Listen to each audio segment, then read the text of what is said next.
चुके हैं लेकिन अभी तक कुछ पढ़ाई शुरू ही नहीं की। अब डर लग रहा है कि पेरेंट्स को क्या मुंह दिखाएंगे, फ्रेंड्स एंड टीचर्स हमारे बारे में क्या सोचेंगे। तो इसी दिक्कत को एड्रेस करने के लिए आज मैं आपके लिए लेके आई हूं half yearly strategy video for your business studies.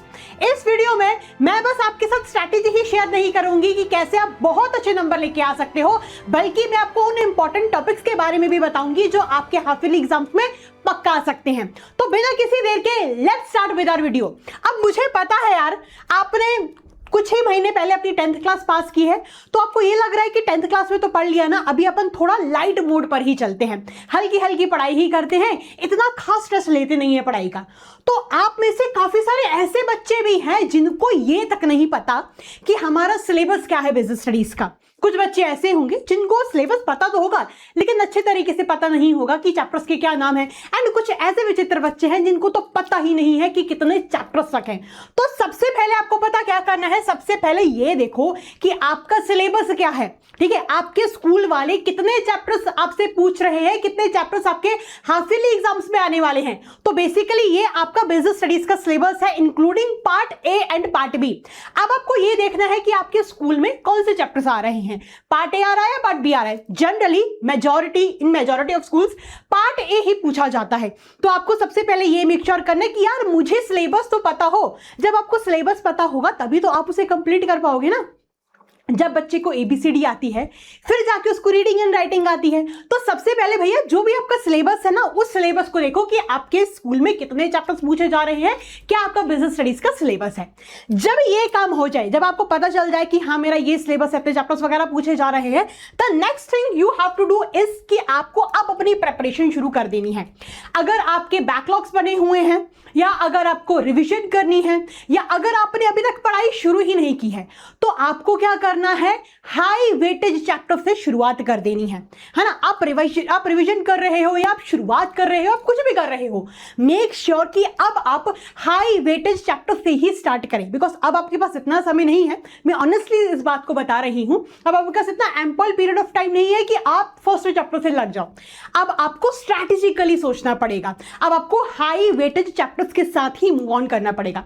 अब आप सोचोगे मैम ठीक है हम कर लेते हैं हाई वेटेज चैप्टर्स के साथ शुरुआत, लेकिन मैम हमें इस बात का कैसे पता चलेगा कि हमारे लिए कौन कौन से चैप्टर्स प्रायोरिटी पे आते हैं। तो उसकी चिंता भी मत करो, मैं आपके लिए लिस्ट लेके आई हूं, ठीक है, जिसमें मैंने आपको यहां पर यह बताया है कि कौन से वो चैप्टर्स है जो highest to lowest ranking weightage रखते हैं। तो सबसे पहला आपका चैप्टर आता है फॉर्म्स ऑफ बिजनेस ऑर्गेनाइजेशन। ये वाला जो चैप्टर है, इसमें फॉर्मेशन ऑफ ए कंपनी वाला जो पार्ट है, वो भी आपका पार्ट यहां पर मैंने इंक्लूड किया हुआ है। काफी सारे स्कूल्स में इंक्लूडेड ही पढ़ा देते हैं, ठीक है। तो ये जो चैप्टर है इसमें से बहुत क्वेश्चंस पूछे जाते हैं। इनफैक्ट ये आपकी क्लास 11th बिजनेस स्टडीज का लेंथीएस्ट चैप्टर है, तो इस चैप्टर को बहुत अच्छे तरीके से पढ़ के जाना, बहुत सारे क्वेश्चंस इस चैप्टर में से आने वाले हैं, ठीक है। फिर इसके बाद जो नेक्स्ट चैप्टर होता है जिसमें से बहुत क्वेश्चंस बन के आते हैं, वो है आपका बिजनेस सर्विसेज वाला चैप्टर। इस चैप्टर में से भी बहुत सारे क्वेश्चंस आते हैं, ये भी काफी अच्छा खासा वेटेज रखता है। देन थर्ड आपका चैप्टर है nature and purpose of business. ये आपका बेसिकली फर्स्ट चैप्टर है, लेकिन अगर मैं इसको रैंक करूं तो ये थर्ड पोजीशन पर आता है इन टर्म्स ऑफ वेटेज। तो ये भी चैप्टर बहुत ही इंपॉर्टेंट है, ठीक है। काफी सिंपल, काफी बेसिक सा चैप्टर है। देन आपका चैप्टर आता है public private and global enterprises. ये काफी सिंपल है, काफी छोटा चैप्टर है, तो ये भी आपको काफी अच्छे खासे नंबर दिलवा सकता है। देन नेक्स्ट कम्स हमारे सोशल रिस्पॉन्सिबिलिटी ऑफ बिजनेस वाला चैप्टर। ये बहुत इजी, बहुत ही छोटा सा चैप्टर है।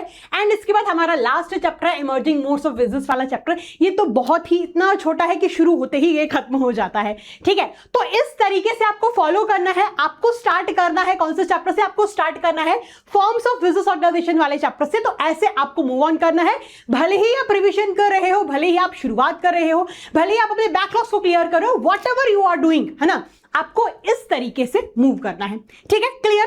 अब बात आती है कि मैम नेक्स्ट स्टेप क्या है। अब आपकी नेक्स्ट स्टेप ये है कि मैं आपको यहां पर ये बताने वाली हूं कि जो आपके चैप्टर्स आएंगे, है ना, जनरली पार्ट ए ही आता है इन मेजॉरिटी ऑफ स्कूल्स, तो उनके क्या इंपॉर्टेंट टॉपिक्स हैं। वैसे तो आपको सब कुछ ही पढ़ना है, मैं इस बात के कहीं ना कहीं थोड़ी सी अगेंस्ट हो जाती हूं कि हम इंपॉर्टेंट पढ़ के जाएंगे, लेकिन फिर भी है ना। अब क्योंकि समय कम बचा हुआ है एंड वो कौन से टॉपिक्स होते हैं जो आपको बिल्कुल छोड़ के ही नहीं जाने।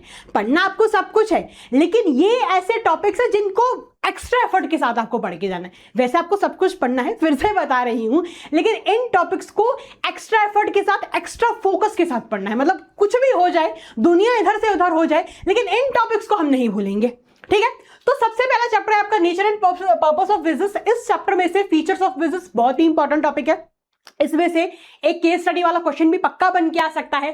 फिर बिजनेस, प्रोफेशन एंड एम्प्लॉयमेंट में क्या डिफरेंस है, इसका भी क्वेश्चन आ जाता है अक्सर, ठीक है। इसका भी केस स्टडी वाला क्वेश्चन आ जाता है। फिर बिजनेस रिस्क वाला टॉपिक भी काफी इंपॉर्टेंट है। इंडस्ट्री वाला जो टॉपिक है वो कंप्लीट, वो पूरा ही इंपॉर्टेंट है, वो कंप्लीटली इंपॉर्टेंट है, ठीक है। फिर टाइप्स ऑफ हुंडी, बेसिकली आपका history of trade and commerce वाले पोर्शन का ये टॉपिक है।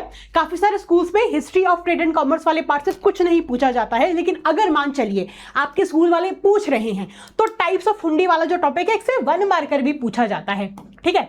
इससे 1 मार्कर अक्सर पूछ लिया जाता है। 8th टू 8 भी काफी इंपॉर्टेंट टॉपिक है। तो इस चैप्टर से ये ऐसे टॉपिक्स हैं जो आपको कभी कतई स्किप नहीं करके जाने, ठीक है। फिर moving on to our next chapter. Next chapter है हमारा forms of business organisation.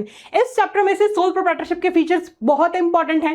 Types of partner, भाई ये तो बहुत ही इंपॉर्टेंट है, इस टॉपिक को मत भूल के चले जाना, बहुत इंपॉर्टेंट टॉपिक है। फिर टाइप्स ऑफ पार्टनरशिप भी इंपॉर्टेंट है। Types of partner and types of partnership दोनों डिफरेंट टॉपिक्स हैं, ये सिमिलर नहीं है, ये अलग अलग है। अगर अभी तक आपने पढ़ाई नहीं शुरू की है तो शायद आपको नहीं पता होगी ये बात, ठीक है। फिर कोऑपरेटिव सोसाइटी के जो टाइप्स है वो भी इंपॉर्टेंट है। And last, joint stock company के क्या फीचर्स होते हैं, इनके बारे में भी पूछ लिया जाता है। अब ये तो चलो बात हो गई फॉर्म्स ऑफ बिजनेस ऑर्गेनाइजेशन वाले चैप्टर की, वाले पोर्शन की। अब अपन बात करते हैं फॉर्मेशन ऑफ ए कंपनी वाले पोर्शन की। तो फॉर्मेशन ऑफ ए कंपनी वाले पोर्शन से स्टेजेस पूछ लिए जाते हैं and AO and AOA and MOA के बीच में क्या डिफरेंस होता है ये पूछ लिया जाता है। एंड प्रोस्पेक्टस को भी पूछ लिया जाता है, ठीक है।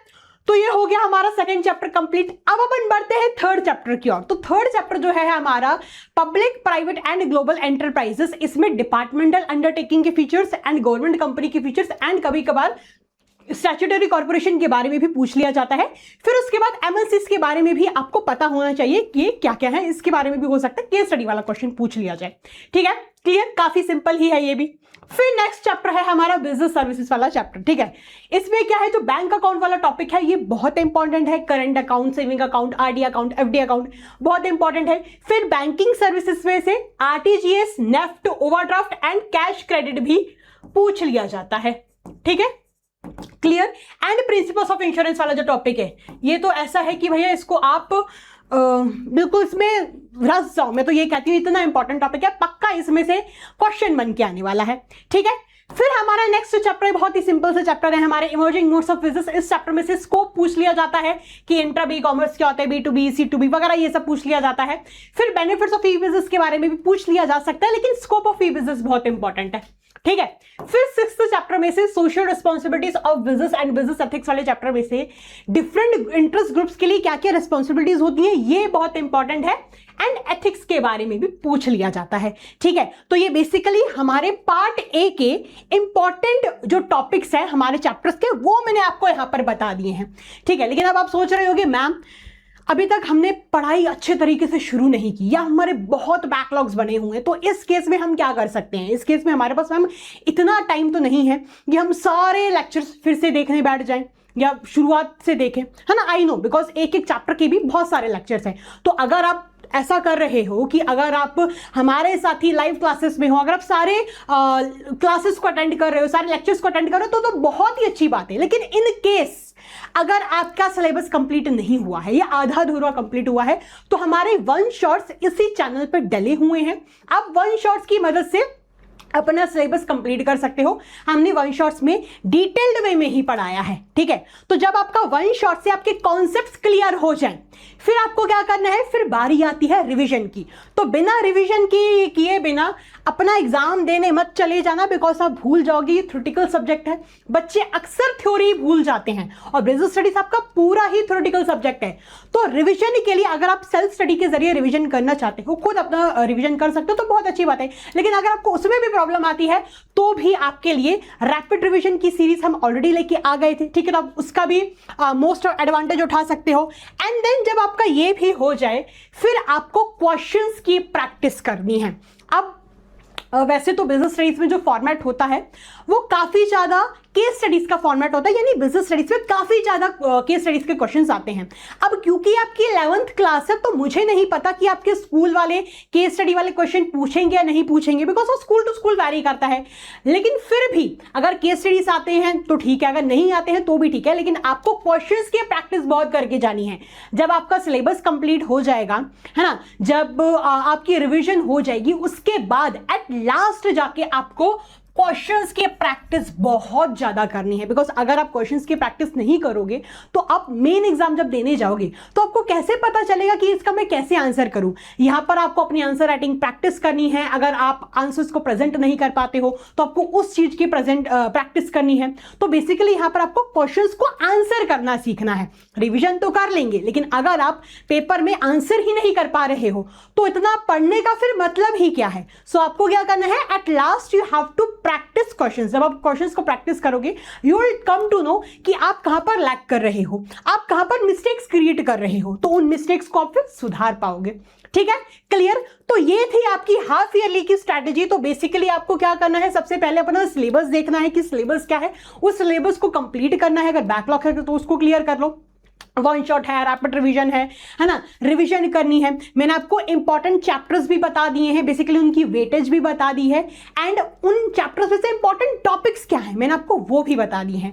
तो प्लीज बेटा बहुत अच्छे तरीके से पढ़ाई करना, एंड इस वीडियो को हो सके तो अपने दोस्तों यारों के साथ भी शेयर करना।